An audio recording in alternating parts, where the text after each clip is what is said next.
Hola, buenas tardes. Me presento, mi nombre es Evelyn, soy colaboradora de Clínica Empo y les podría pedir un favor si pudieran estar prendiendo sus camaritas, por favor, para tener una mejor interacción en esta conferencia. También conmigo se encuentra mi compañera. Me presento, mi nombre es Jocelyn y soy colaboradora de Clínica Empo. Si nos pudieran, por favor, apoyar a prender sus cámaras para que haya una mayor interacción. Para que también esto pueda ser más dinámico, podemos conocerles. Muchísimas gracias. Bueno, pues el día de hoy vamos a dar comienzo a esta gran conferencia que en este caso les comento, Clínica Empo se dedica a lo que es la educación continua, brindando diplomados, talleres y en este caso conferencias. La conferencia del día de hoy es Cuando la culpa duele más que la pérdida. Sean cordialmente bienvenidos. Disfruten mucho de esta conferencia. Les presentamos a nuestro ponente. Su nombre es Carlos Giovanni Favela Rosas. Él actualmente está cursando la licenciatura en psicología. Además, ha tomado 2 diplomados en tanatología, entre otros cursos, y también cuenta con la certificación ante SEP Conocer. Es su tiempo, maestro. Hola, buenas tardes. Muchas gracias, chicas. Hola, buenas tardes. Bueno, como ya me presentaron, mi nombre es Carlos Giovanni Favela Rosas. Soy actualmente estudiante de psicología y tengo una certificación en la 1269 y, bueno, como ya me mencionaron, 2 diplomados en tanatología. Es un gusto poder estar aquí con ustedes el día de hoy, lunes 8 de diciembre, a punto de cerrar el año. Y pues bueno, sean todas bienvenidas. Veo que tenemos pura mujer el día de hoy. Sean todas bienvenidas y pues bueno, voy a compartir pantalla.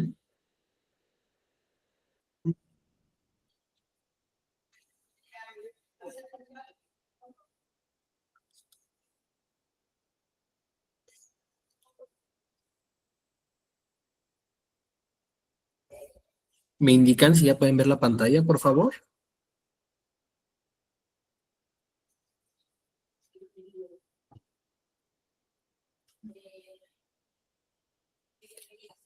Perfecto. Muchas gracias. Perfecto, muchas gracias. Bueno, nuevamente sean todas bienvenidas a esta conferencia del día de hoy, cuando la culpa duele más que la pérdida. Bien, pues va a ser una conferencia muy profunda, ¿no? Y principalmente, pues quiero iniciar hablando de algo que pocas veces, pues, se reconoce abiertamente. Hay duelos en los que la culpa termina, pues, pesando más que la pérdida misma. A veces no duele solo la ausencia. Bien, bueno, en este caso la ausencia de la persona, sino todo aquello que pensamos que debimos haber hecho, pensamos que pudimos resolver esa situación. Y en ese momento, cuando la mente empieza a repetir una frase que parece atorarse en el pecho, si hubiera actuado diferente, perdón, ¿seguiría aquí? Es una pregunta, si hubiera actuado diferente, ¿seguiría aquí? Esta pregunta no aparece por capricho, aparece porque el ser humano necesita explicaciones, necesita sentido, necesita encontrar un punto donde sostenerse después de que la vida se movió de golpe. Bien. Aquí tenemos una breve introducción. Bien, y bueno, nos dice lo siguiente.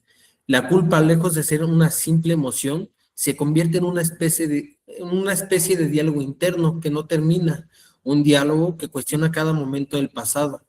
La persona empieza a revisarlo todo, cada palabra, cada decisión, cada oportunidad en la que pudo haber actuado distinto. Y ese peso emocional no nace, perdón, de la maldad ni de un error real, sino de la profundidad del vínculo. Uno se culpa porque amó, uno se culpa porque siente que siempre pudo haber hecho más. Por eso, en esta conferencia vamos a desmontar este mecanismo desde la tanatología. Bien, pero lo haremos de una forma clara y humana. Vamos a comprender de dónde nace la culpa, de dónde nace la culpa en el duelo, cómo empieza a deformarse psicológicamente hasta convertirse en un autoataque emocional, qué función intenta cumplir dentro de nuestro proceso de adaptación y sobre todo cómo puede transformarse para sanar. Porque la culpa no surge para castigarnos, surge porque la mente intenta ordenar el caos que dejó la pérdida. Creo que sí entendemos el concepto de que es una pérdida, ¿no? Si englobamos lo que es una pérdida. Y entonces, cuando no encuentra respuestas, inventa responsabilidades que no nos corresponden. Bien, esto es lo que viene a ser la culpa en nuestro sistema nervioso, en nuestra psique. Nos viene a responsabilizarnos de situaciones que realmente están fuera de nuestras manos, que no pudimos controlar en su momento. Bien, bueno, aquí justamente vamos a ver cómo esta culpa aparece como una reacción emocional natural frente a lo inesperado. Cómo la mente, en un intento de protegernos, reconstruye el pasado con criterios que no existían en ese momento y cómo sin darnos cuenta empezamos a cargar con una narrativa que nunca perteneció a la realidad, sino al dolor. ¿Ven? Vamos a observar también que la culpa, aunque es dolorosa, intenta cumplir una función. Esa función pues es darnos la sensación de que algo todavía está bajo nuestro control. Si yo creo que fallé, entonces creo que podría haberlo evitado. Y ese pensamiento duele, pero también tranquiliza porque evita enfrentarnos al hecho más crudo, que hay cosas que no dependen de nosotros. Finalmente, abriremos la puerta hacia la transformación.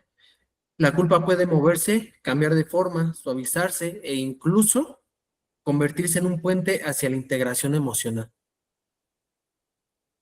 Cuando logramos verla como lo que es una reacción humana ante el amor, bien, y la impotencia, o sea, nos da a entender que es una respuesta natural, siempre y cuando no esté esa deformación. Aquí principalmente, pues me gustaría aclarar que no venimos a juzgar la culpa, ni a negarla, bien, venimos a entenderla, darle un lugar y permitir que deje de ser un peso y se convierta en una oportunidad para reconciliarnos con nuestra propia historia. Bien, entonces vamos a resignificar esa culpa que llegamos a sentir durante una pérdida, durante un duelo. Bien. Y bueno, principalmente, ¿de dónde nace la culpa en el duelo? ¿Qué es? Ay, permítanme. Listo. ¿De dónde nace la culpa en el duelo? Quiero que entendamos de forma clara y profunda de dónde nace la culpa en el proceso de duelo, porque no aparece al azar, ¿bien? La culpa no es una emoción irracional, es lo que les comentaba, o sea, es una emoción natural. Tampoco es una señal de debilidad, como muchos creemos.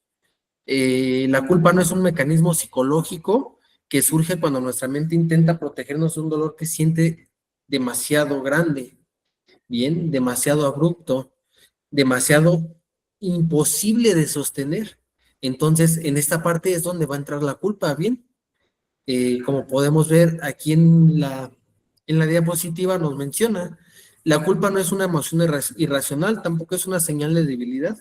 La culpa es un mecanismo psicológico que surge cuando nuestra mente intenta protegernos de un dolor que siente demasiado grande, demasiado abrupto y demasiado imposible de sostener. Bien. Y pues para comprender este modelo nos vamos a basar en las etapas del duelo de Elizabeth Kubler-Ross. Bien, como sabemos, pues son cinco etapas de duelo que maneja Elizabeth Kubler-Ross, que es la negación, enojo, negociación, depresión y aceptación. Bien, hay que recordar que pues estas etapas de duelo no son escalonadas, no necesariamente porque yo las plasmé así en la diapositiva quiera decir que llevan un orden. Bien, y bueno, aquí yo les podría decir, la culpa justamente entra entre la etapa del enojo y la negociación. Bien, ya que estos son intentos de la mente por estabilizarse, perdón, después de que la vida nos movió de golpe. Bien, es como les comento, es un mecanismo de defensa. Bien, porque si no tuviéramos esta parte y recibiéramos el golpe, no seríamos capaces, no estamos diseñados para recibir un golpe tan fuerte, y más aún si viene de una persona con la cual teníamos mucho apego. Bien, como les comento, aquí es donde entra la culpa como una forma de negociación interna. Bien, entonces, la culpa aparece cuando la mente empieza a intentar un diálogo imposible con el pasado. Ese diálogo suena más o menos así. Mm, Bien. Como les comentaba, este diálogo suena más o menos así. Si yo hubiera hecho algo distinto, si hubiera dicho algo más, si hubiera estado allí, entonces quizá esto no habría pasado. Aunque sea doloroso culparse es mucho menos devastador que aceptar que no había nada que pudiéramos hacer. Bien, es más confortante, reconfortante para nosotros como seres humanos el culparnos, a pesar de que pues, muy en el fondo sabíamos que no podíamos hacer algo para cambiar esa situación. Nos es más fácil aceptar la culpa que aceptar el proceso. Bien, nos es muy complicado. Eh, Cabe aclarar que pues esta frase no es la verdad. Bien, pero tiene una función emocional importantísima, como les estoy comentando. Aunque duele, permite que la persona no se caiga de lleno en la realidad más dura, que hay cosas que, aunque nos duelan profundamente, no estaban de nuestras manos. Bien, entonces es un mecanismo de defensa, es algo que nos protege, es algo con lo que si no lo sabemos trabajar, pues sí podemos caer hasta en una victimización. Bien. Entonces, por eso decimos que la culpa es una fantasía de control. La mente empieza a construir esta idea. Sí fue mi culpa. Entonces, todavía tengo alguna forma de reparar lo que pasó. Bien, con esta culpa vuelvo a lo mismo. Nos hace más difícil todavía poder llegar a una aceptación, poder llegar a una resignificación. Bien, porque nosotros al estar en la etapa de la culpa, eh, vuelvo a decir la frase, ¿no? Si fue mi culpa, entonces todavía tengo alguna forma de reparar lo que pasó. Bien, entonces estamos con una creencia que podemos reparar o que podemos traer a la vida a esa persona que ya no se encuentra con nosotros. Bien, pero no, o sea, es algo que sale totalmente de nuestras manos. Que entendamos que es la culpa, ¿no? La culpa es una manera de castigarnos. Bien, con la culpa nos castigamos, nos autosaboteamos, eh, como les comentaba, vamos por la vida causando esa lástima. Bien,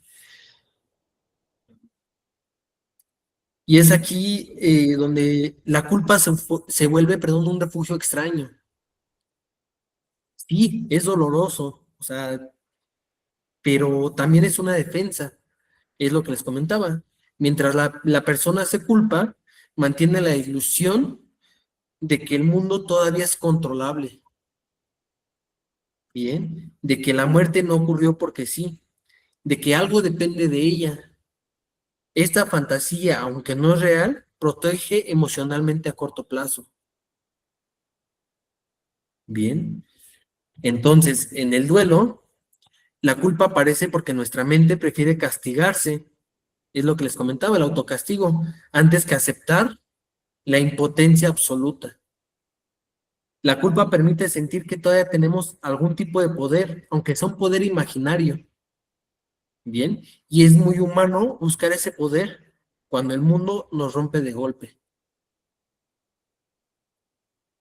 Bien, entonces la culpa, entonces no habla realmente de responsabilidad, habla del miedo a aceptar que la vida tiene límites, que la muerte puede llegar sin permiso, que no siempre podemos intervenir. Culparse es de cierta manera evitar mirar ese abismo. Bien, porque pues sí me gustaría preguntar, ¿cuántas veces aceptamos que hay cosas que salen de nuestro control? ¿Cuántas veces no nos culpamos por hechos que sucedieron en nuestras vidas? Pueda tener ya hace años, vamos a ponerle 5, 10 años, ¿no? Perdón, un ejemplo. Y nos seguimos castigando por esa parte. Bien, seguimos sintiendo esa culpa. Seguimos pensando que si hubiéramos visto una señal mínima, tal vez esa persona seguiría aquí con nosotros. Bien. Y bueno, entonces la culpa no es evidencia de que alguien haya hecho algo mal. Es evidencia de que la persona está tratando de sobrevivir a lo insoportable. Bien.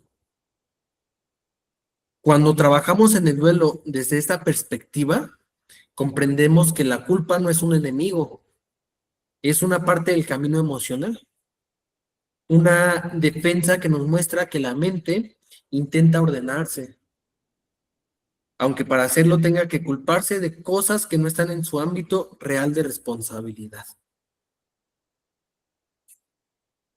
Bien, como les comento, es una manera que trata de mantenernos en un estado de realidad. Es como les comentaba, ¿no? Al principio, o sea, aquí no venimos a negar la culpa, no venimos a, valga la redundancia, a culpar la culpa. Bien, aquí venimos a darle otro entendimiento. La parte de esta conferencia, pues justamente es saber que la culpa es algo natural, pero asimismo entender que hay situaciones que no están en nuestras manos. Bien, si lo quieren ver desde este lado, que no somos un superhéroe para poderlo tener todo controlado. Que tal vez tengamos la fantasía de que si yo hubiera actuado de distinta manera, si yo hubiera actuado más temprano, si yo hubiera detectado señales, hubiera sucedido algo totalmente distinto. Bien, y no nada más habla, si profundizamos, no nada más habla acerca de una muerte, porque justamente recordemos que una pérdida, un duelo no nada más se vive por medio de una muerte. Bien, ¿cuántas mujeres no hay que tal vez un día fueron al doctor, les detectaron cáncer de mama y en ese momento se culparon porque tal vez no actuaron más temprano para poder evitar esa situación? Buenas tardes, va a compartir su presentación. Psicóloga Flor, al final vamos a dar un poco de detalles de esta parte. O no sé si no alcanza a ver ahí la presentación o a eso se refiere. Es- No, sí se ve. Lo que pasa es que yo voy a tener que retirarme un ratito más y me gustaría terminarla. Ah, ok, entiendo. O el video, la Entiendo. presentación del video.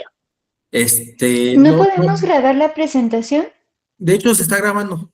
Se está grabando. No, pero nosotras, porque no nos pasa nada, de todas las conferencias no nos pasa nada. ¿Se encuentran en los grupos de Clínica Sí. Embo? Ujú. Yo creo que el día de mañana se estará compartiendo mayor información de las conferencias. Ah, es Sí, el día que, de bueno, yo he mañana. estado como en 3 o 4 y no se han pasado nada. Ah, ok, sí, sí, entonces, bueno, revisamos ese detalle y el día de mañana estaremos compartiendo información por medio de los grupos. Ok, gracias. No, ¿de qué? Bueno, ¿alguna duda hasta aquí, chicas? Todo bien, muy interesante. Hasta ahorita muy interesante todo. Gracias. Bien, entonces ahora pasamos a otro punto. ¿Cómo se deforma psicológicamente la culpa en el duelo? Bien. Cuando la culpa aparece en el duelo, al inicio tiene una función clara, como les comentaba, protegernos de un dolor que sentimos imposible de sostener. Bien, pero conforme avanza el proceso emocional, la culpa empieza a transformarse. Ya no es solo un pensamiento que intenta ordenar la experiencia, se convierte en un filtro que distorsiona por completo la forma en que interpretamos la historia, los recuerdos y a nosotros mismos. Bien, entonces hasta esta parte entenderíamos que la culpa la estamos llevando a un proceso natural, que hasta ahorita no existe mayor deformación en esta parte. Bien, entendemos que la culpa está fluyendo como algo que realmente nos va a salvar. ¿Sí? Entonces, psicológicamente, la culpa se deforma porque deja de ser un mecanismo de negociación, lo que les comentaba al principio, ¿no? Y empieza a convertirse en una narrativa interna rígida, una lectura del pasado que no se basa en lo que realmente ocurrió, sino en el dolor que estamos sintiendo ahora. La mente comienza a revisar cada detalle con una lupa que solo señala fallas, omisiones o supuestas señales que deberíamos haber visto. Bien, pero hay que comprender que esa lectura es injusta, esa comprensión es injusta. Bien, porque se evalúan decisiones tomadas en un contexto emocional diferente con la severidad del presente. ¿Sí? Entonces, la persona empieza a reinterpretar toda su relación con la idea de que debió de haberlo sabido. Bien, debió haber actuado diferente, debió haber hecho más. La palabra, pongamos en contexto, ¿no? La palabra debí se vuelve una sentencia, ¿sí? Y esta distorsión hace que la culpa ya no sea una emoción, sino un juicio, una autoacusación constante que ignora por completo la realidad de lo vivido. Bien, entonces aquí nos percatamos que ya con la deformación de la culpa empezamos a idealizar lo que se vivió en ese momento. Bien, tratamos de remediar esa culpa. Es lo que les vengo comentando, ¿no? O sea, esa palabra debí, ¿cómo nos autocastiga? Bien, esa palabra debí, ¿cómo nos causa conflicto? Bien, y vuelvo a lo mismo, o sea, aquí nos menciona, ¿no? Deja de ser un mecanismo de negociación y empieza a convertirse en una narrativa interna rígida, una lectura del pasado que no se basa en lo que realmente ocurrió, sino en el dolor que estamos sintiendo ahora. Bien, entonces la culpa lo que va a provocar es que nosotros interpretemos a cómo debió de haber pasado esa situación. ¿Sí? Entonces, en ese proceso, la culpa empieza a expandirse. Ya no solo se limita al momento de la pérdida. Vean, o sea, ya no se basa únicamente en la pérdida. Bien.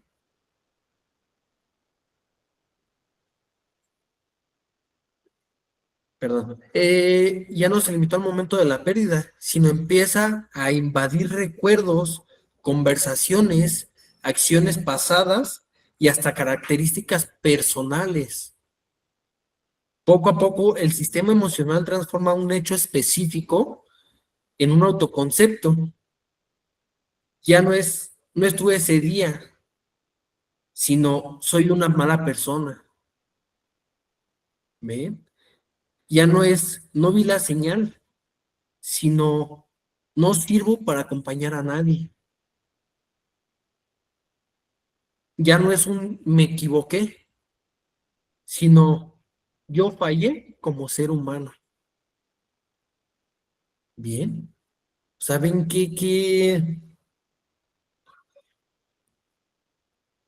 tan autocastigadora puede ser la culpa? Es lo que les comentaba.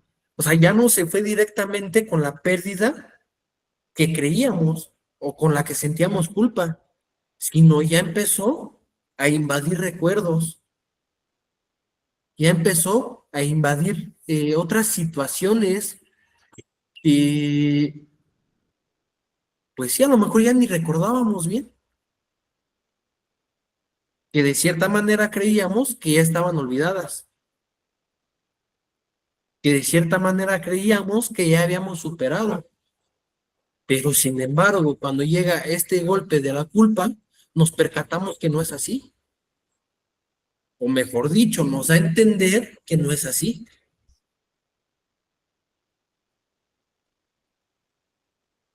Bien. Entonces es donde entra el autocastigo, es donde si ya creíamos que estábamos ya en un plan de aceptación, nos vuelve a retroceder totalmente, nos vuelve a sacar de esa realidad. Bien. Entonces ahí es cuando la culpa deja de ser un intento de comprensión y se convierte en una agresión psicológica. La persona ya no analiza la situación, se ataca a sí misma. La culpa se transforma en una especie de castigo emocional que repite una y otra vez la fantasía de responsabilidad total. ¿Ven? O sea, fíjense, la fantasía de responsabilidad total, porque es una fantasía. Como les comento, no somos superhéroes para tener todo bajo control, perdón. Bien, entonces, aun cuando esa responsabilidad es imposible, ilógica o incluso contradictoria con los hechos. Bien, entonces una culpa pues ya transformada, como les comentaba, nos hace caer en idealizaciones, ¿sí? Nos hace caer en fantasías, ¿bien? Y bueno, en este caso es importante decirlo con claridad. La culpa deformada no es un reflejo de la realidad, es un reflejo del dolor. El dolor toma las riendas de la memoria, selecciona solo lo que acusa, ignora todo lo que fue bueno y fabrica una versión del pasado en la que la persona siempre queda en deuda, siempre queda corta y siempre queda como culpable. Bien, ¿viene hasta qué contexto nos hace caer la culpa? Porque ya no vemos lo bueno. Porque vamos a poner un ejemplo rápido, ¿bien? En los hospitales, ¿qué pasa mucho, no? Bueno, me ha tocado mucho escuchar esta parte que dicen, es que yo estaba con mi papá, con mi mamá, y estaba bien. Me fui, me retiré por un café, regresé y resulta que ya había fallecido. ¿Sí? Y entonces ahí él se empieza a culpar. Del si yo no me hubiera ido, tal vez esto no hubiera pasado, del por qué me fui por mi café, del por qué dejé solo a mi mamá o a mi papá. Bien. ¿Por qué no fui capaz de quedarme 5 minutos más? Bien. Y entonces olvidamos todo lo que habíamos hecho anteriormente. ¿Sí? Nos olvidamos todas las noches que probablemente pasamos en el hospital. Olvidamos todos los sacrificios que hemos hecho por estar en el hospital. Y a la más mínima situación es que nos empezamos a culpar. ¿Sí? No vemos todas esas partes porque estamos cegados con la culpa. Bien. Entonces, esta distorsión psicológica surge porque el duelo toca heridas más antiguas, miedo al abandono, sensación de insuficiencia, temor a no haber sido lo necesario para el otro. La pérdida activa, perdón, esa herida profunda y la culpa se vuelve la voz que la deforma. Por eso la culpa se intensifica, no solo habla de la pérdida actual, sino de todas las veces en la vida que la persona sintió que falló o que no fue suficiente. ¿Sí? La culpa se deforma entonces en una mezcla entre dolor, historia personal, miedo e impotencia. Y lo más delicado es que esta versión distorsionada empieza a sentirse como una verdad absoluta, aunque esté completamente moldeada por el impacto emocional del duelo. ¿Ven? Es lo que les comento, o sea, ya entramos en una distorsión, ¿sí? Entonces, comprender esto es fundamental. La culpa deformada no habla de lo que hicimos, habla de lo que estamos sintiendo. Bien, no es un recuerdo objetivo, es una interpretación emocional. Bien. Y bueno, cuando logramos ver esta diferencia, la culpa pierde fuerza porque deja de tener la autoridad de lo que creemos verdad y se convierte en lo que realmente es, una expresión del dolor que todavía necesita ser visto, acompañado y elaborado.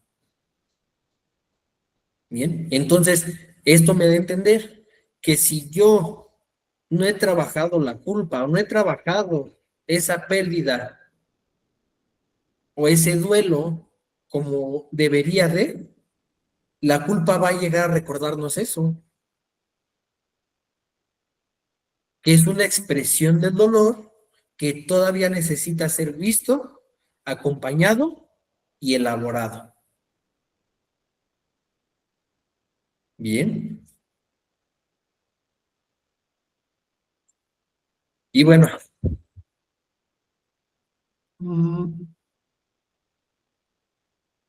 vamos a hablar un poco de Worden, William Worden. Bien, la culpa como bloqueo de las tareas del duelo. Principalmente hay que aclarar, William Worden manejaba 4 tareas esenciales para llevar un duelo saludable. Aquí cabe distinguir que a comparación de Elizabeth Kubler-Ross, Worden no lo veía como etapas, sino como tareas esenciales. Bien, las 4 tareas esenciales que manejaba Worden para llevar un duelo saludable es aceptar la realidad de la pérdida,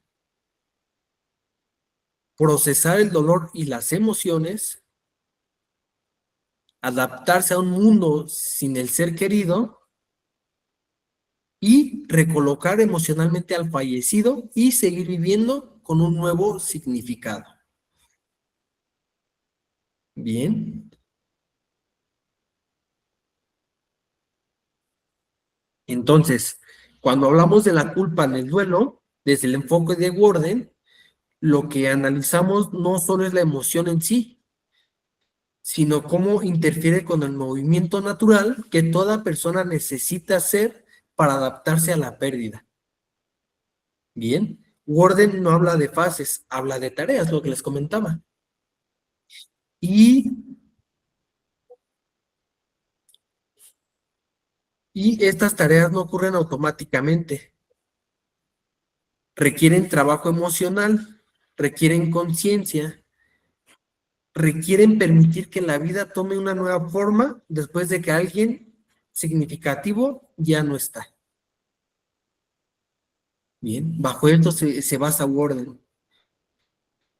Entonces, las 4 tareas que propone Worden son esenciales para un duelo saludable. Aceptar la realidad de la pérdida,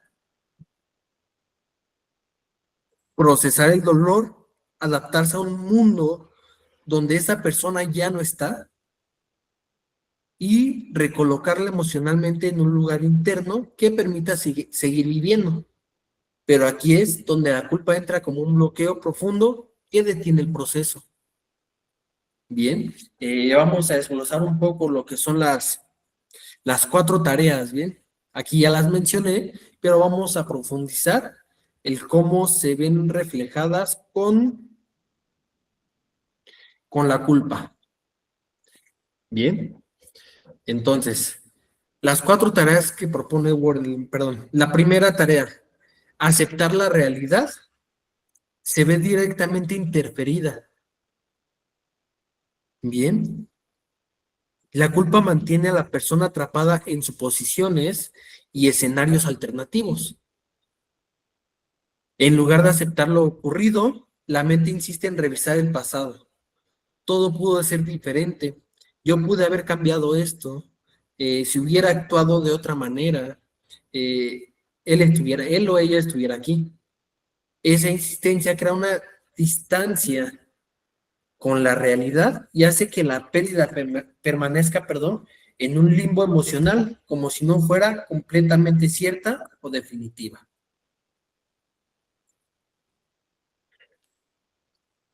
¿Ven?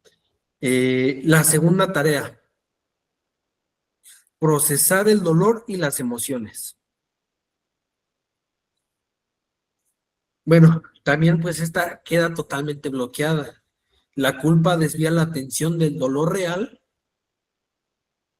a el dolor de la ausencia, a el dolor del amor que queda sin destinatario y conduce a la persona hacia el reproche, hacia la autoacusación, en lugar de sentir lo que está ocurriendo ahora.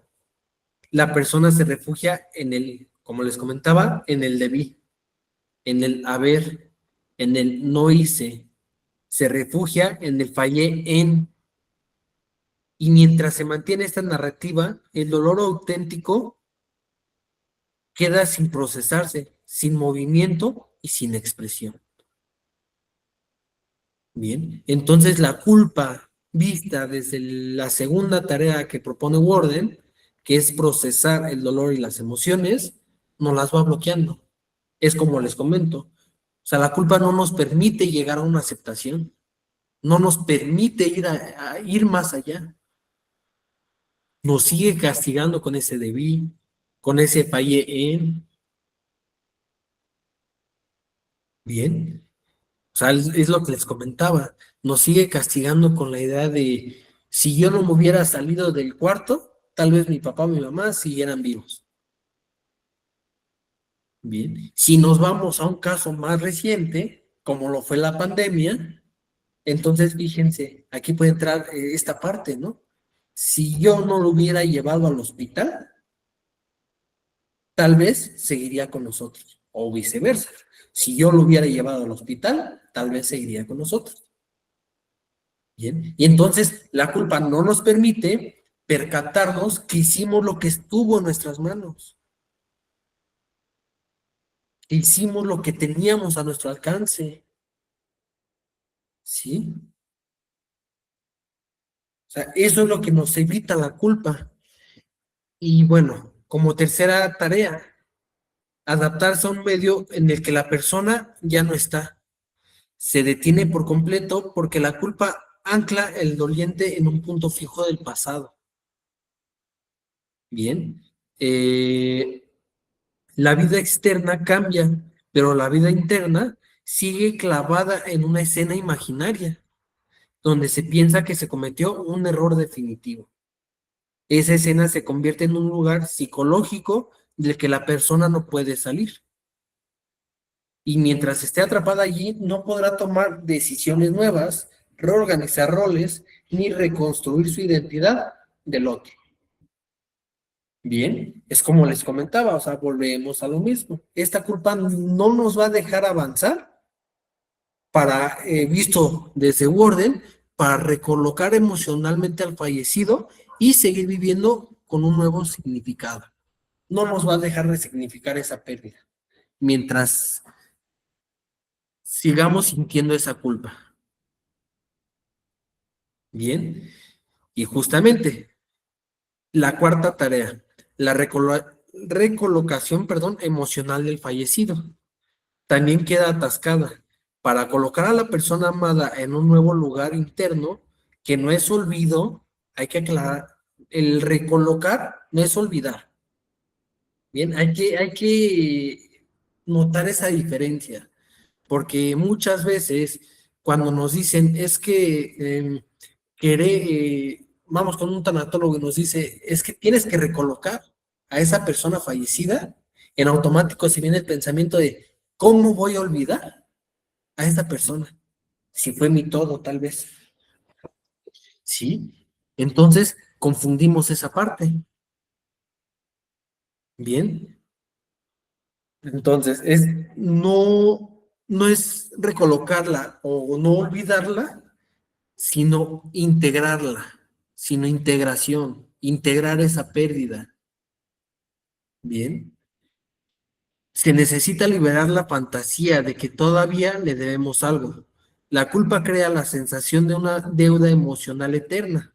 Entonces, ¿esto qué provoca? Que yo no pueda moverme porque aún no he reparado lo que hice mal.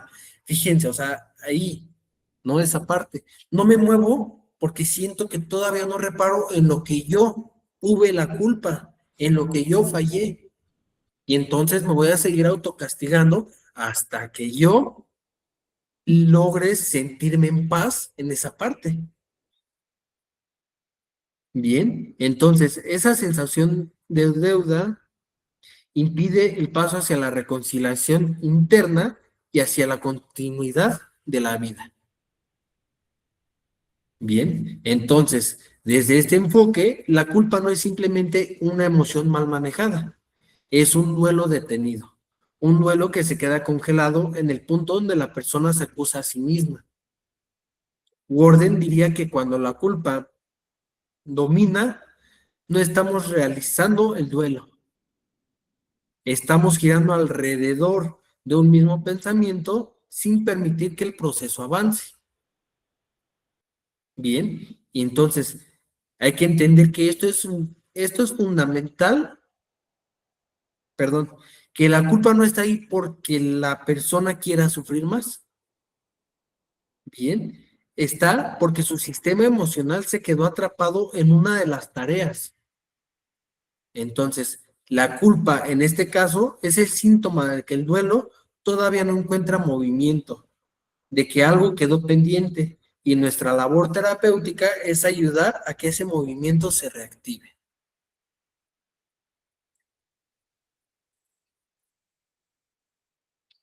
Bien. Mm,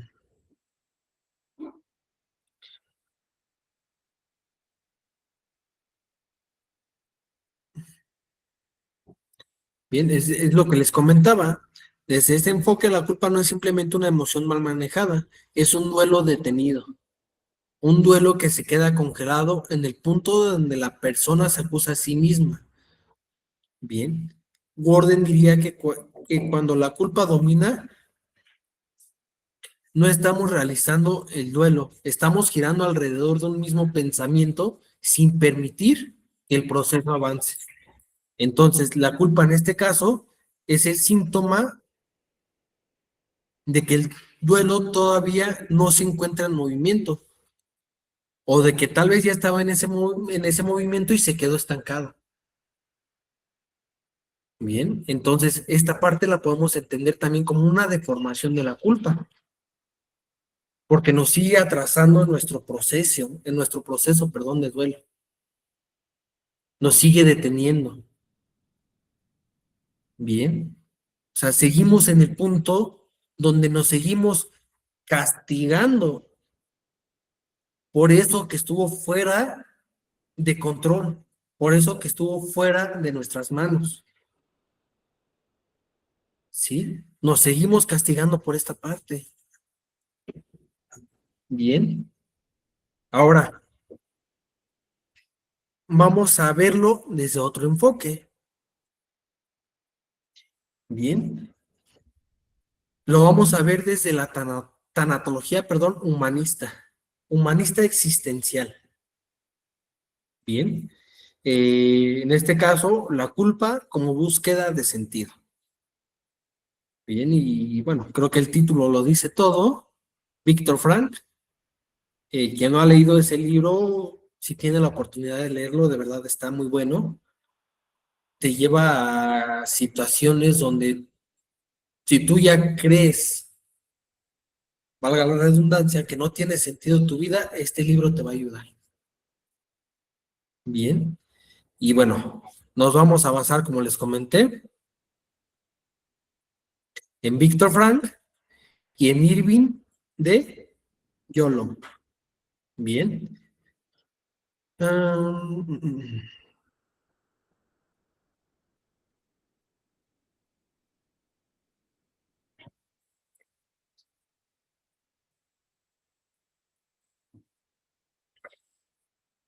Bien, pues cuando observamos la culpa desde la tanatología, perdón, humanista existencial, especialmente desde autores, como les comenté, como Víctor Frank e Irving Yalom, la perspectiva cambia por completo.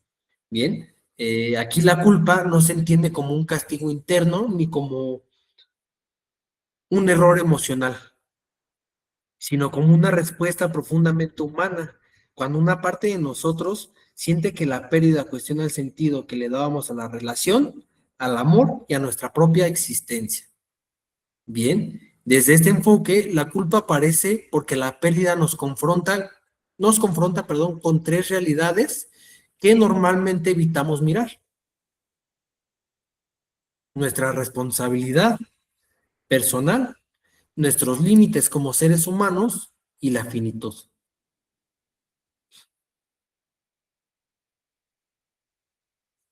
Bien, entonces, cada una de estas dimensiones activa una pregunta interna que no es de reproche, sino de significado.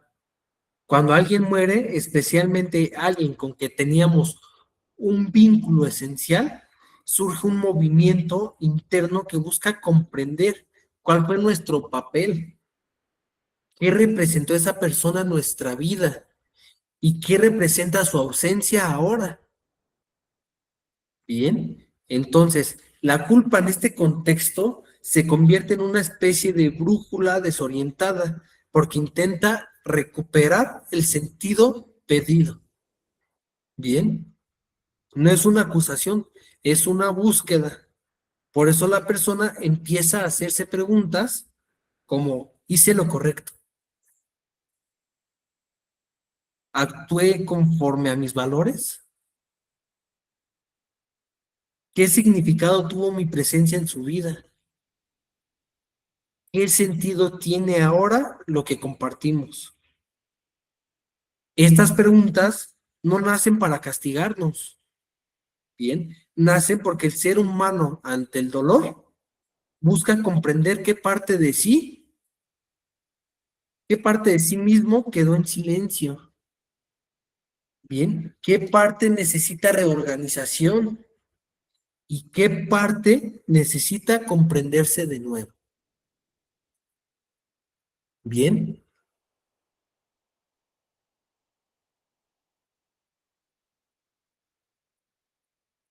Aquí es lo que les comentaba, aquí vienen las preguntas que normalmente nos hacemos. Bien.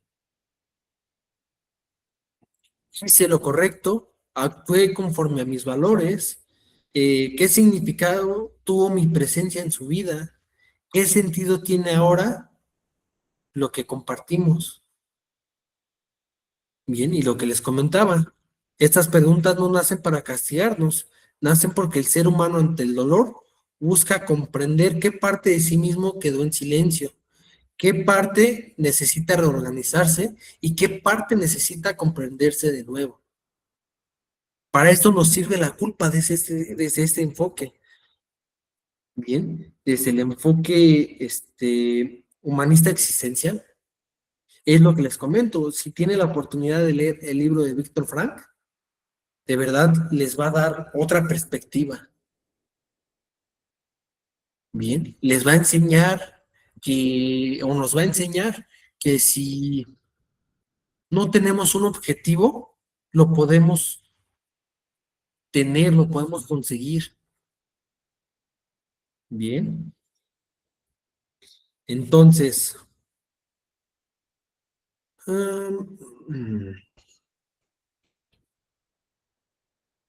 ¿qué diría Víctor Frank cuando aparece la culpa?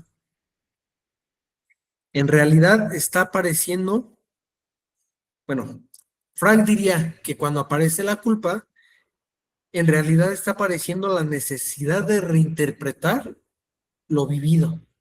Bien, estamos buscando un significado nuevo, porque el sentido que tenía esa relación ya no existe de la misma forma. Bien, mientras que Yalom, por su parte, hablaría de que el duelo nos pone frente a la vulnerabilidad.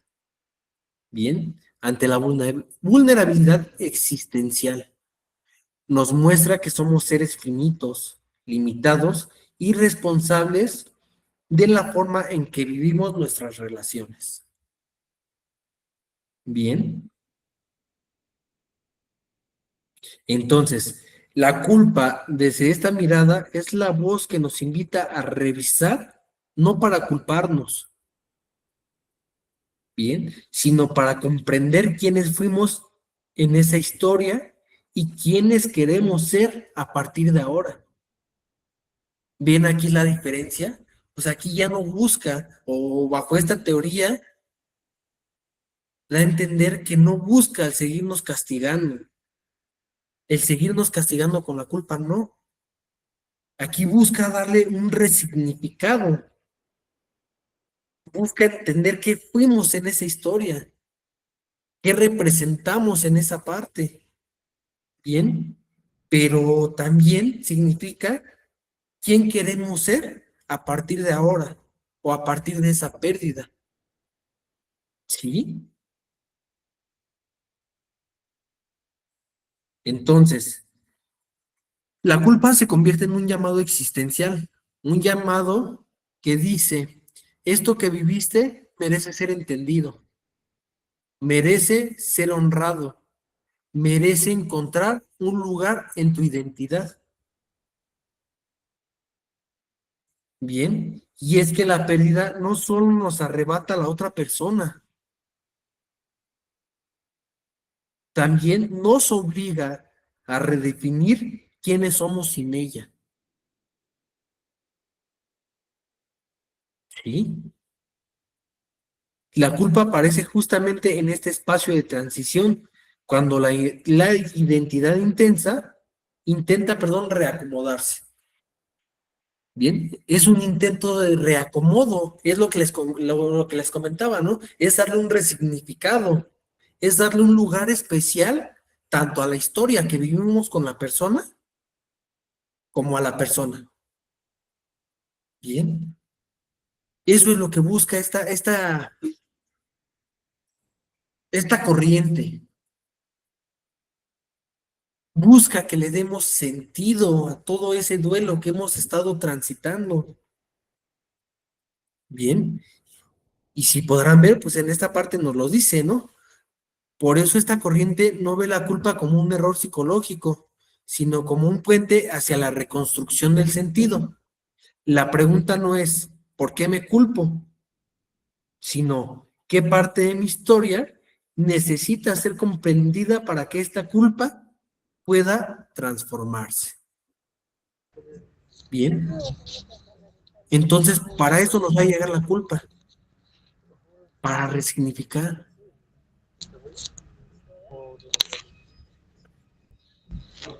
Isa, ¿me puedes apoyar con tu micrófono, por favor?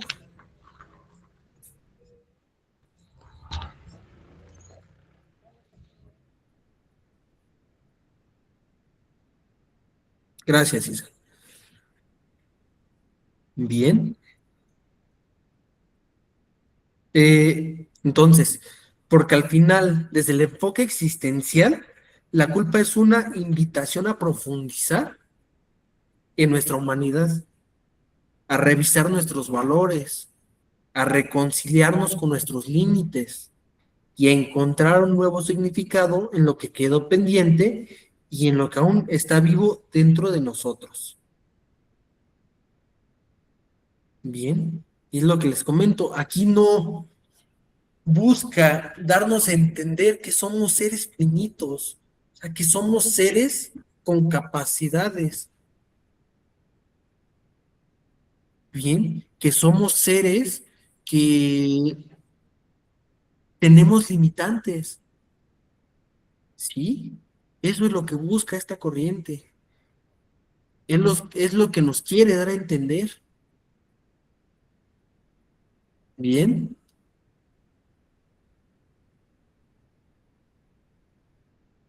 Ahora, ¿por qué la culpa duele más que la pérdida?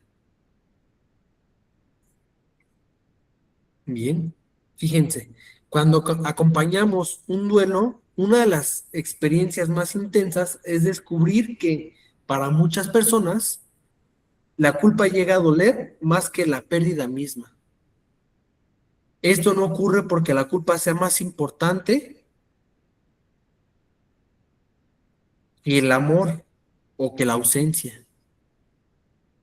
Bien, ocurre porque psicológicamente la culpa toca zonas más profundas, lo que les comentaba, bien, más frágiles y más internas que la pérdida en sí.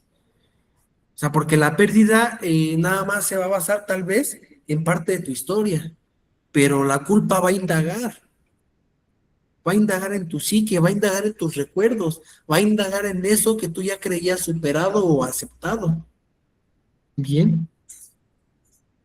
¿Por qué? Porque es una manera en la cual va a tratar de remediar la pérdida significativa que tuviste. ¿Sí? Eso va a tratar de remediar la culpa. Como les comento, o sea, si no existiera la culpa, si no tuviéramos la culpa, los golpes emocionales fuertes no los resistiríamos. Bien, no los podríamos acomodar. O sea, sin la culpa, no seríamos capaces de transitar por estas etapas del duelo. Claro, volvemos a lo mismo, ¿no? Siempre y cuando sea una culpa en la que me permita transitar por estas mismas. Bien, porque la culpa deformada, en vez de permitirme avanzar, lo que va a hacer es que me va a detener. ¿Sí? Eso es lo que va a hacer la culpa deformada. Bien. Entonces, eh, visto desde lo que proponen tanto Elizabeth Kubler-Ross como Worden, como Frank, como Yalom y otros autores contemporáneos, entendemos que la culpa se vuelve tan dolorosa porque activa 3 niveles diferentes de sufrimiento. Bien, que es el nivel emocional, el nivel procesual y el nivel existencial. Bien, Entonces, mm, bien. Entonces, visto desde Kubler-Ross, la culpa lo que nos va, o lo que va a intentar hacer es evitar el vacío. Desde el modelo de Kubler-Ross, la mente siempre busca protegerse del impacto directo del dolor. La culpa funciona como un escudo emocional al decirnos fue mi culpa. La mente nos da algo concreto a lo cual aferrarnos. El vacío, en cambio, es amorfo, es inmenso, es incontrolable. El vacío de la ausencia no tiene forma ni solución inmediata. Bien, yo les preguntaría, hacen su manita, ¿a quién de ustedes les gusta sentir ese vacío existencial? Ese vacío que dejó una pérdida, tal vez. ¿Quién se siente cómodo, cómoda con ese vacío?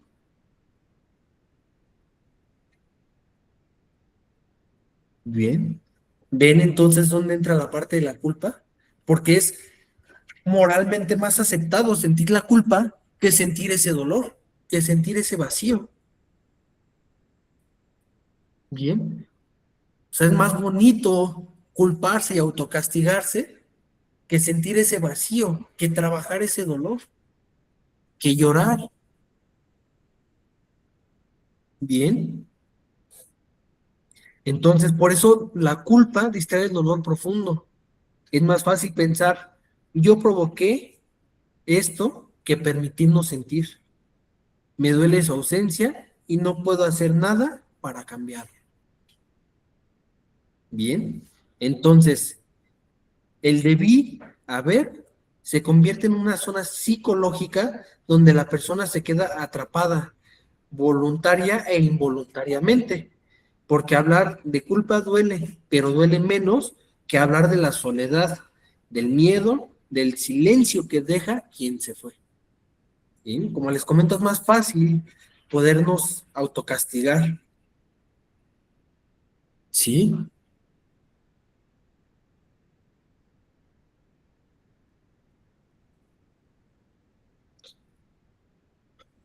Mm,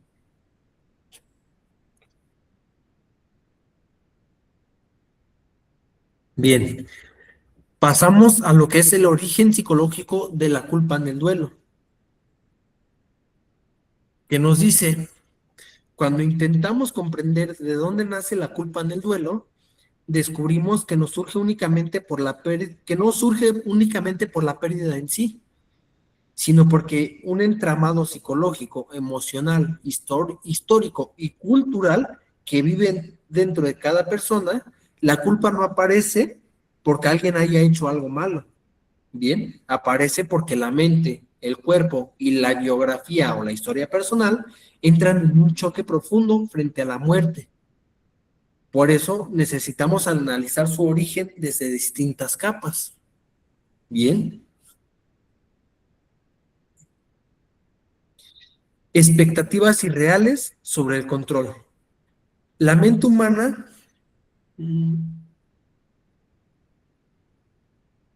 bien, la mente humana tiene una enorme dificultad para aceptar el azar, la fragilidad y la muerte inesperada. Tenemos la ilusión de que podemos evitar lo malo si actuamos correctamente. Cuando la pérdida ocurre, esa ilusión se rompe y se queda al descubierto nuestra vulnerabilidad. Para no enfrentar directamente esa vulnerabilidad, la mente crea narrativas donde nosotros siempre podíamos haber hecho más. Bien, esto es visto desde expectativas irreales. Fíjense, expectativas irreales sobre el control.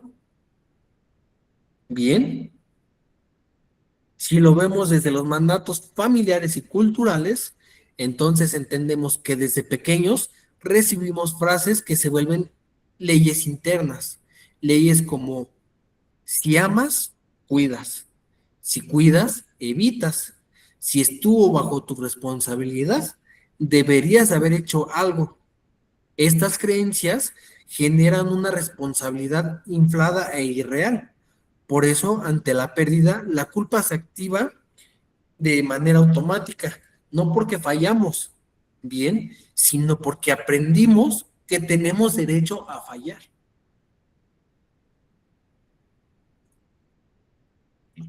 Bien, perdón, es que no tenemos derecho a fallar, no que tenemos, o sea, no aprendimos, es lo que les digo, nos seguimos autocastigando con los errores que cometemos, porque tenemos la creencia vaga de que no podemos fallar, de que tenemos que ser seres perfectos, de que no conocemos nuestros limitantes.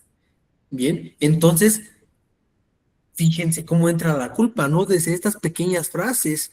Si amas, cuidas. Si cuidas, evitas. Si estuvo bajo tu responsabilidad, deberías de haber hecho algo. Bien. También se puede dar desde vínculos ambivalentes. La culpa se vuelve especialmente fuerte cuando la relación previa tenía conflictos, distancia o asuntos pendientes. La mente hace un fenómeno conocido como una memoria selectiva motivada. Exagera lo negativo, minimiza lo positivo y reescribe la historia para convertir los errores normales en fallas imperdonables.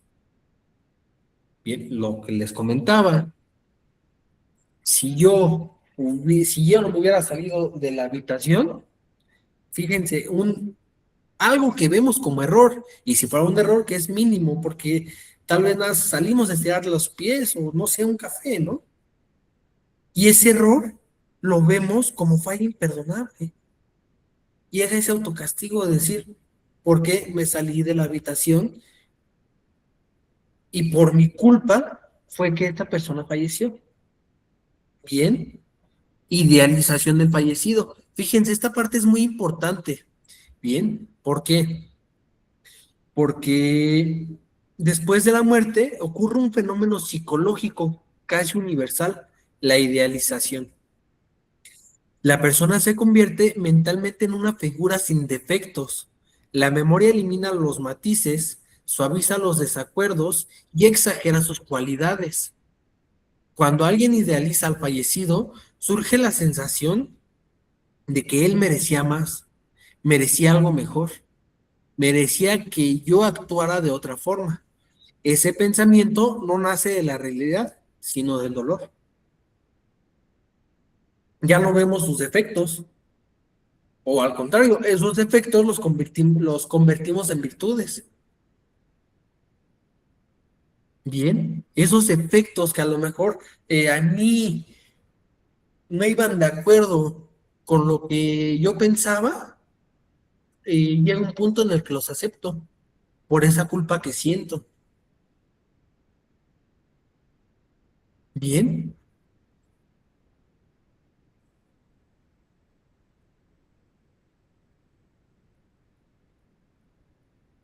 bien.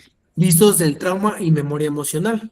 Cuando la pérdida es repentina, violenta o inesperada, la culpa se mezcla con trauma. La mente traumatizada no procesa el tiempo de forma lineal.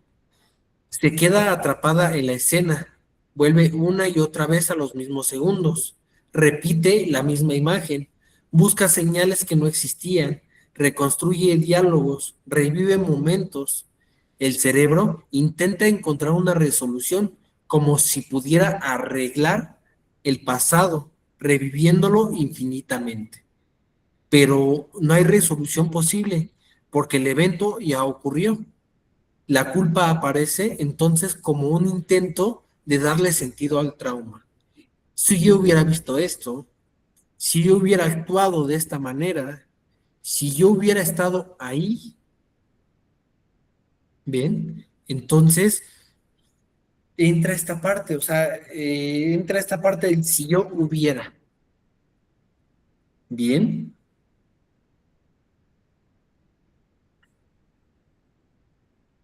Ahora, ¿cómo transformar la culpa?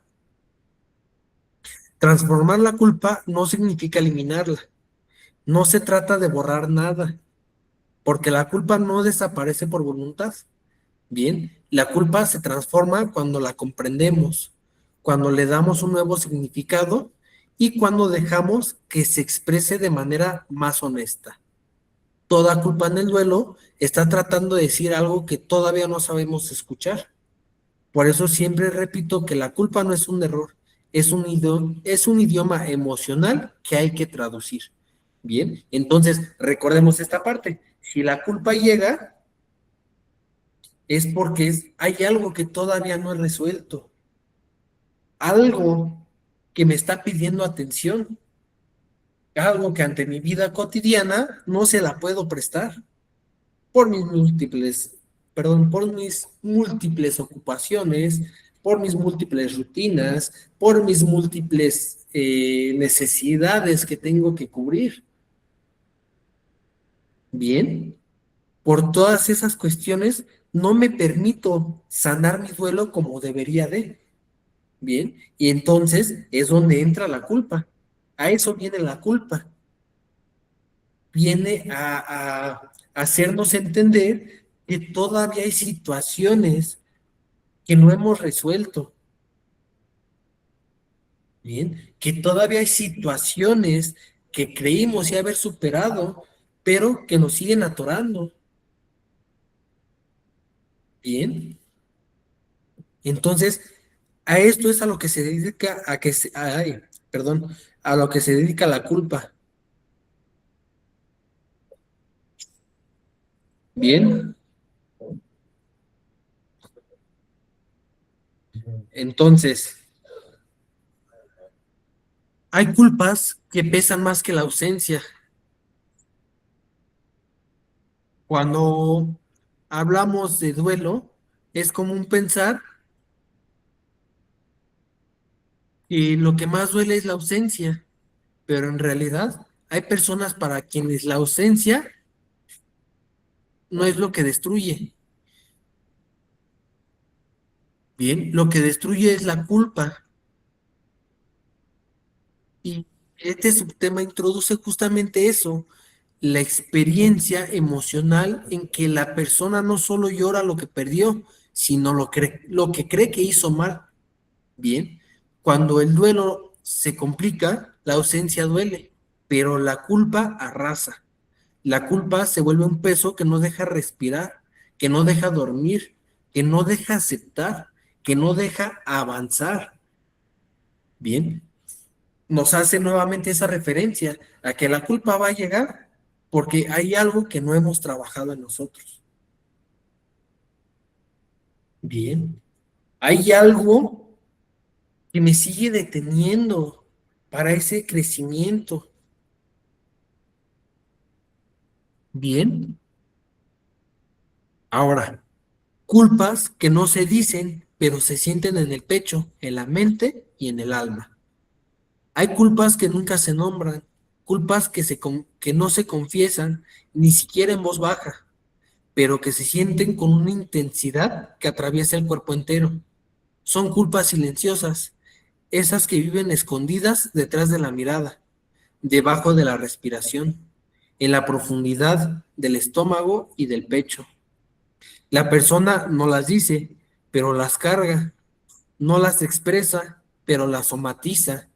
Y estas culpas no son menores, son las que más duelen porque no tienen un lugar donde salir. Bien.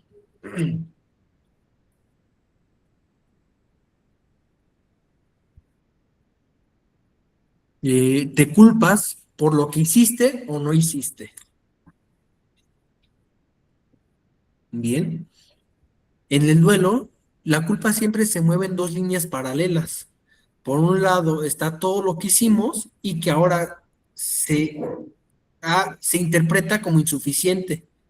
Bien. Y por el otro, todo lo que no hicimos y que se interpreta como negligencia emocional.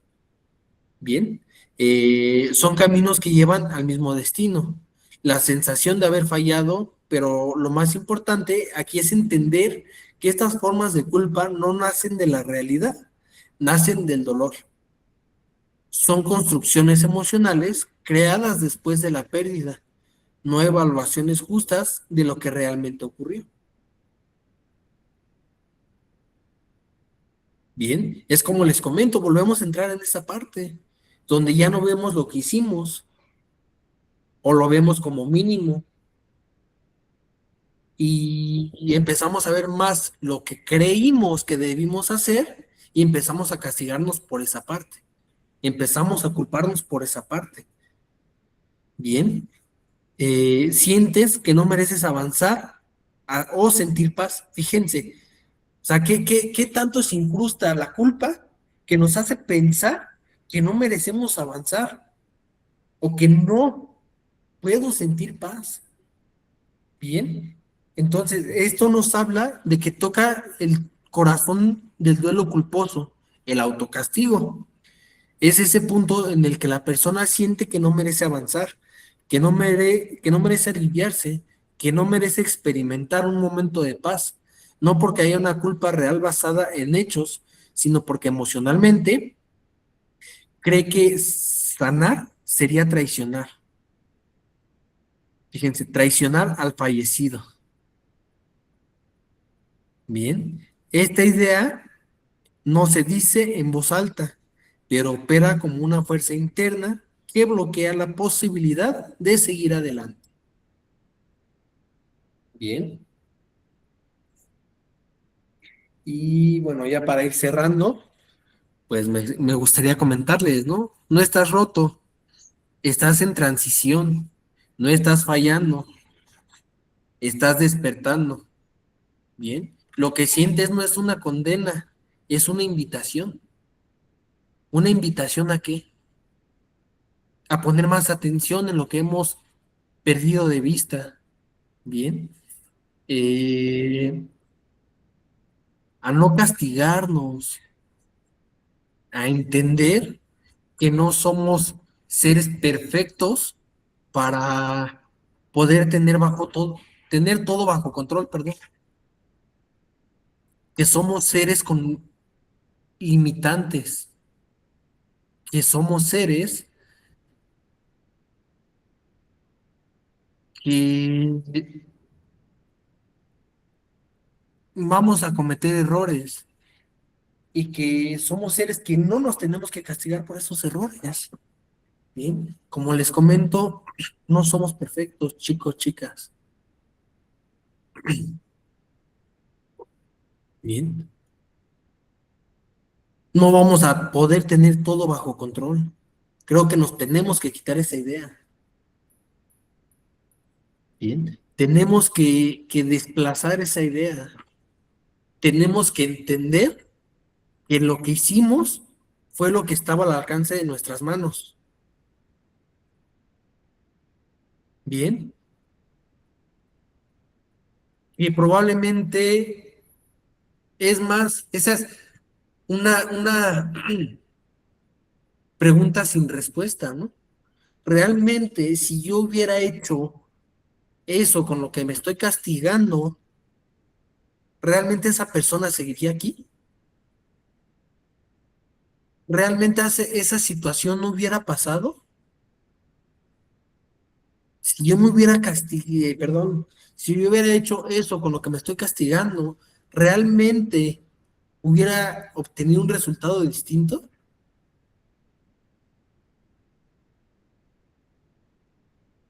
Realmente, volviendo al ejemplo, ¿no? Realmente, si yo no me hubiera salido de, de ese cuarto donde estaba mi papá, mi mamá o un familiar internado, ¿realmente hubiera pasado algo más? O mejor dicho, ¿hubiera evitado que muriera? ¿Hubiera evitado que falleciera?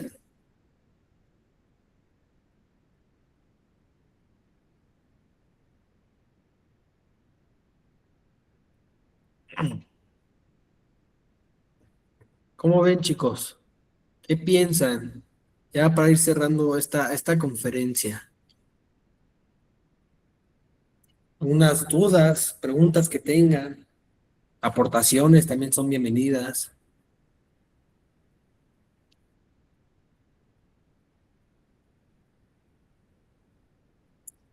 Adelante, Mayela.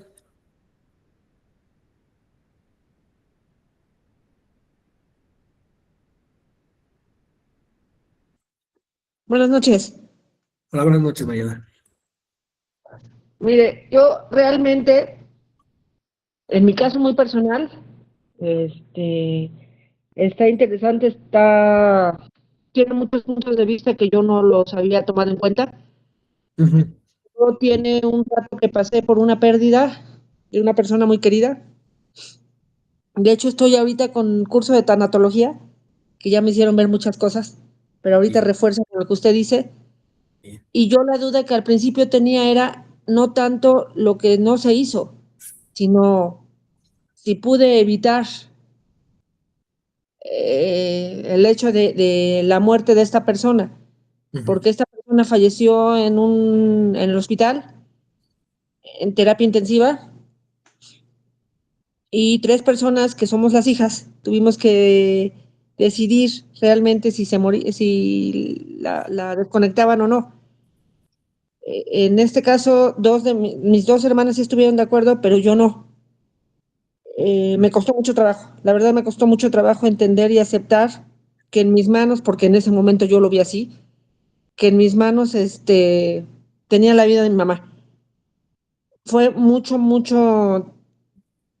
culpabilidad, mucho sentimiento de no poder haberme quitado eso, pero pues ya ahorita con cuestiones tanatológicas que gracias a Dios estoy tomando, que tomé el curso de tanatología Ok, y que ahorita estoy entendiéndolo un poquito más con lo que usted acaba de comentar, es como que me abre panoramas, la verdad es que o sea, ya me hace entender muchas cosas que no entendía en el momento.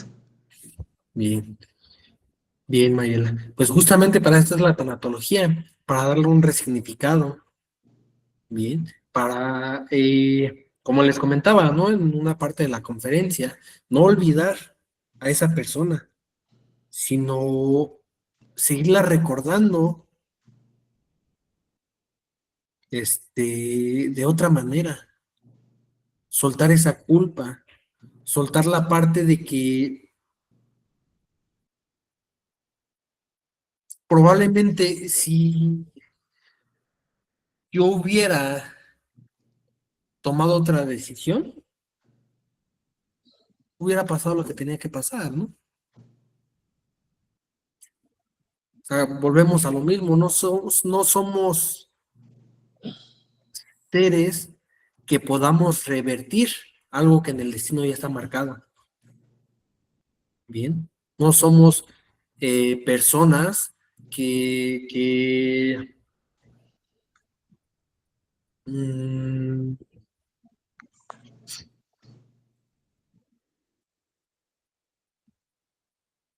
que pensemos que pudimos haber hecho algo más, Mayela. Bien, hicimos lo que estuvo a nuestro alcance. Ahora bien, visto desde otro lado, también hay que entender que la decisión no correspondió al 100% de ti, que hubo otras personas que intercedieron en esa decisión y que probablemente tú te has estado culpando por decisiones, fíjate, por decisiones que han tomado otras personas, no tú. Bien, porque entiendo, o sea, tú estuviste en contra, pero sin embargo, si lo quieres ver desde el lado de la política, pues hubo mayoría de votos, ¿no? Por otro lado. Bien. Y entonces seguimos autocastigándonos. Seguimos con la idea de no puedo hacer esta situación porque todavía siento esa culpa. Todavía cargo, fíjate, todavía cargo con esa situación. Digo, no sé hace cuánto tiempo que haya pasado esto, Mayela. No, ya son 9 años, de hecho ya, pero al principio pues sí y yo ahorita estoy recordando el suceso y pues yo creo que también tuvo ahí algo que ver con lealdades, con mi mamá. O Sí. sea, yo siento que yo tendría que haber hecho un poquito más, pero oyendo muchas cosas, ahorita que lo estoy oyendo, pues la verdad sí, no estuvo tanto en mis manos, ¿no? Porque de hecho somos tres, a las tres se nos preguntó, y pues la verdad es que yo hubiera querido, si las otras dos personas no querían, pues el doctor iba a hacer lo que humanamente se podía, ¿no? Sí, claro. Ahora, también, bueno, aquí te preguntaría, eh, ¿a poco a ti te hubiera gustado seguir recordando o seguir viendo a tu mamá, ya no con, vamos a llamarlo así, con vida natural, sino con vida artificial? No, A lo mejor conectada con distintos tubos, que le estén perforando su cuerpo, su casa, ¿no? Porque es eso, nuestro cuerpo es nuestra casa en este plano terrenal. A actualmente decir, ok, en ese momento no pude hacer nada, pero también agradezco que ya tengo otro resignificado, que ya tengo otra idea, bien, que ya tengo, como tú lo mencionas, Mayela, que ya tengo otro panorama, que he roto todas esas creencias de lo que tal vez pudo estar a mi alcance, Mayela. ujú. Bien. Lupita, Gracias. no a ti, Mayela, gracias. Ah, a ver aquí. Sí, buenas noches.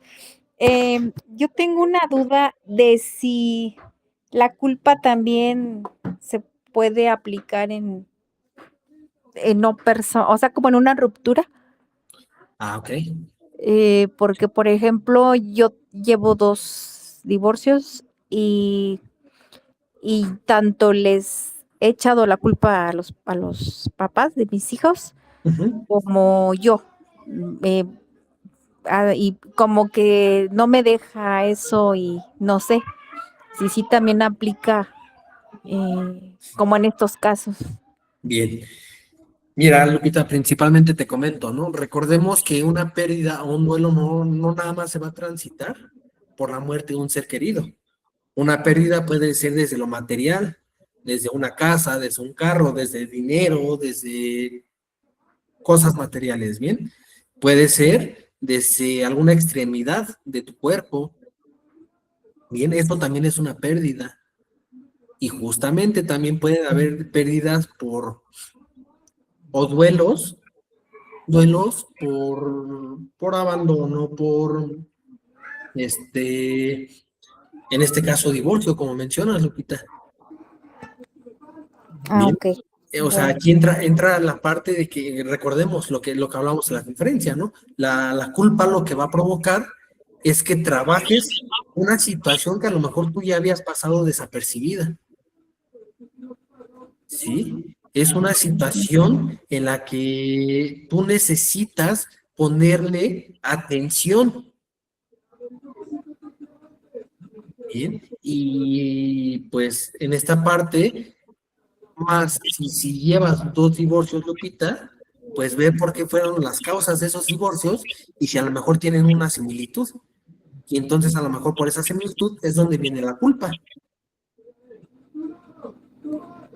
Bien, ajá. entonces respondiendo a tu pregunta, sí, la culpa se puede dar desde también esta parte del divorcio, Lupita. Ah, muy bien. Sí, entonces podría, como lo que vimos ahorita en la clase, podría irlo aplicando o como ayudarme a irlo trabajando. Sí, claro, sí, se le puede dar otro enfoque.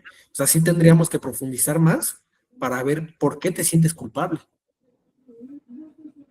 Ujú, ¿Bien? sí, ok. Fíjate que, fíjate que aquí, Lupita, entra la parte de decir, o mejor dicho, de no entender que todo tiene un inicio y que todo tiene un final.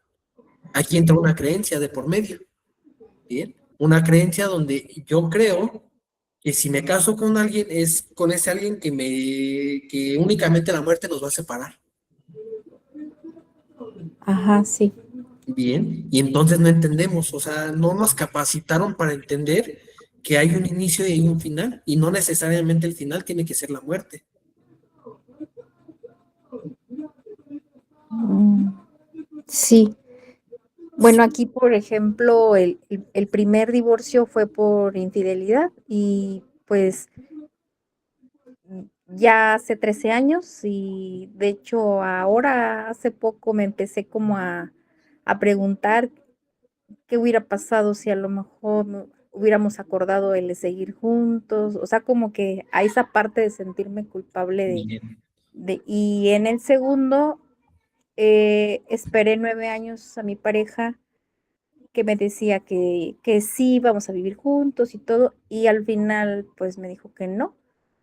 Tuvimos una hija, tiene 5 años, pero ella pues está sufriendo mucho y eso es lo que yo como que lo culpo, de que no me dijo a tiempo y yo me culpo de no haber tomado decisiones, pues a lo mejor en su momento.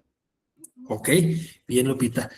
Bueno, por ejemplo, en tu primer pareja, yo te cambiaría la pregunta. O sea, ¿te hubiera gustado seguir en una relación donde había infidelidad? Digo, no sé por qué No, parte haya venido la infidelidad, ¿no? ¿Pero te de él, hubiera gustado seguir en esa situación donde no hay no, respeto hacia tu persona? no. Bien. Y con tu segunda pareja, Lupita, yo te preguntaría, si tú hubieras sabido que no iba a vivir contigo, hubieras evitado todo las situaciones agradables que viviste con él. Creo que sí, porque por ejemplo el embarazo, yo me estaba cuidando al inicio y yo, pues el plan era vivir juntos y hasta, pues ya después de 2 años de estar saliendo, me dijo, ya no te cuides, ya si te embarazas, pues ya, está bien. Ok, Y yo, pues, como, pues creí, confié y todo, y cada año que pasaba me decía una cosa, otra, que así, que por una cosa, bien, ¿no? Entonces yo me siento que yo hubiera, pues si él me hubiera hablado desde un principio, pues yo nada más quiero así, vamos a seguir así, sin compromiso o algo, pues tal vez no me hubiera embarazado. Sí deseaba otro hijo, pero no así. ok, Entonces, como que esa es la culpa de cuando veo a mi hija que llora, que ya no quiere de hecho hablar con él ni por llamada y pues ella solita va viendo, pero la veo triste. sí, claro. Entonces, sí, pues sí, como que eso no me deja estar muy, pues muy feliz. Ok, sí, sí, como te comento, Lupita, sí tendríamos que profundizar más, sí se tendría que Ajá. profundizar más en esta situación. Y pues bueno, mm, no habría por qué echarle la culpa a alguien más cuando la decisión la tomaste tú, Lupita. O sea, como me vas a entender, creo que en ningún momento te obligó esta persona. te- pues sí, o sea, no hubo esa parte de la obligación. Tú tomaste la decisión, a lo mejor por dejarte llevar por unas palabras, ¿no? Por unas palabras bonitas, pero Sí, tú tomaste la decisión, Lupita. Y digo, y tampoco esta parte que te estoy diciendo es como para que te castigues por haber tomado la decisión. Ahora te replantearía, perdón, ¿hubieras deseado no tener a tu hija por no vivir esta situación? O si pudieras regresar el tiempo, dirías, no voy a tener a mi hija por no vivir esta situación. mm, pues como que ahí entro en nada, de repente, no sé, porque pues a lo mejor no con él, a lo mejor hubiera sido otro hijo en otras condiciones, como que esos son pensamientos que me llegan así. De Bien, decir, pues sí, sí quería, pero juntos, donde pues tuviera su papá, mamá juntos, y no así, o como ya venía de una separación, pues como que yo me imaginé, creí que ahora sí iba a ser diferente, así, pero ok, sí, sí lo he pensado.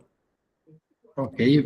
Mira, Lupita, si quieres aquí en el chat, te voy a dejar mi número Sí, y si gustas que profundicemos más. ok, sí, está bien, gracias.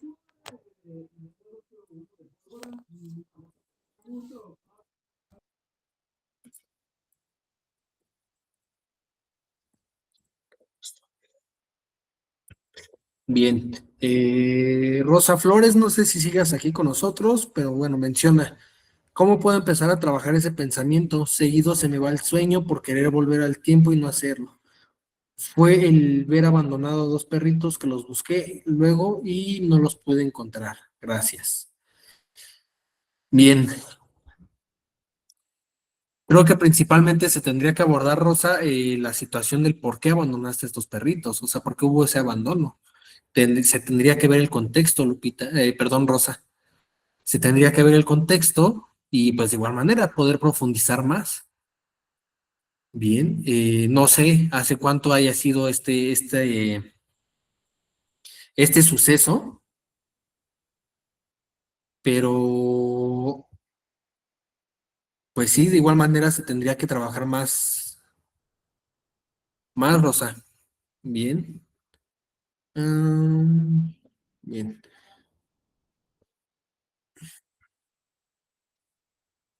bien, bien. Entonces, Rosa, es como te comento, o sea, tendríamos que profundizar más si fue por decisión propia o si fue porque hasta cierto punto te sentías obligada a tomar esta decisión, ¿sí? Si te sentías, pues tal vez en amenaza, bien, bien, obligada y te entró la culpa, ok. Pues principalmente te puedo decir, Rosa, pues se tendría que entender, ¿no? Que actualmente ya no hay nada que se pueda resolver.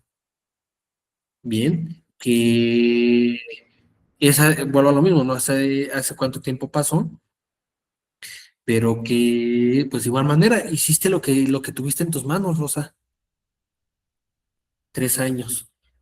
Bien, hiciste lo que tuviste en tus manos, Rosa, y pues a lo mejor en esa situación, en ese contexto, eh, es lo que entra, ¿no? Entra esta parte de la culpa, que no entendemos que hicimos lo que teníamos a nuestro alcance, que no pudimos haber realizado más porque ni siquiera teníamos a lo mejor el conocimiento, porque a lo mejor no teníamos ni los recursos, porque a lo mejor no teníamos ni el espacio, y donde pues probablemente, si dices que hubo como que esa obligación, ya estaba de juego tu vida.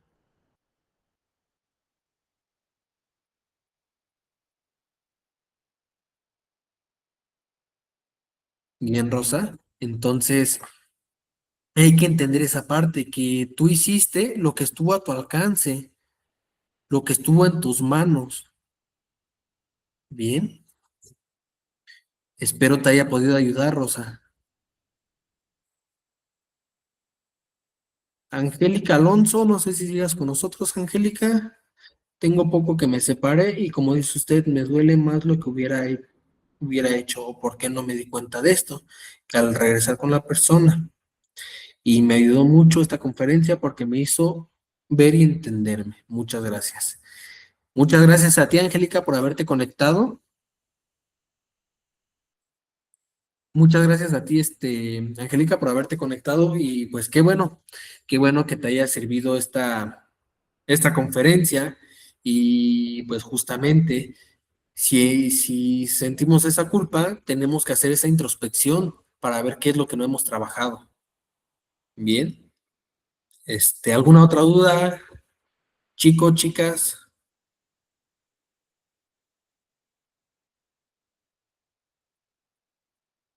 Bien, bueno, ya nada más como último, pues me gustaría comentarles, si ustedes quisieran profundizar más en estos temas, pues justamente está por abrirse un diplomado en tanatología,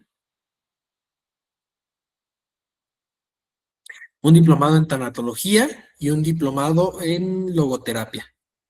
Bien, si gustan más información, pues bueno, se pueden comunicar al teléfono de la clínica, de Clínica Empo. No sé si hay alguien aquí que no sea alumno o alumna de Clínica Empo, para poderles brindar más información. Asimismo, pues bueno, también hay otros diplomados como biodescodificación, como constelaciones familiares, terapia infantil, tanatología y logoterapia.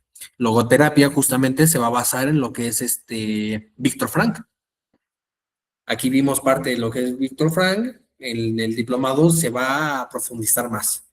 Bien, pues nuevamente me presento y me despido. Mi nombre es Carlos Favela, soy estudiante de psicología y tanatólogo y pues bueno, en los comentarios les dejé mi número de contacto. Cualquier situación, con mucho gusto, estoy a la orden. Muchas gracias, chicos, chicas, por haber participado. Que tengan una excelente noche. Muchas gracias. Al contrario, ustedes, excelente noche.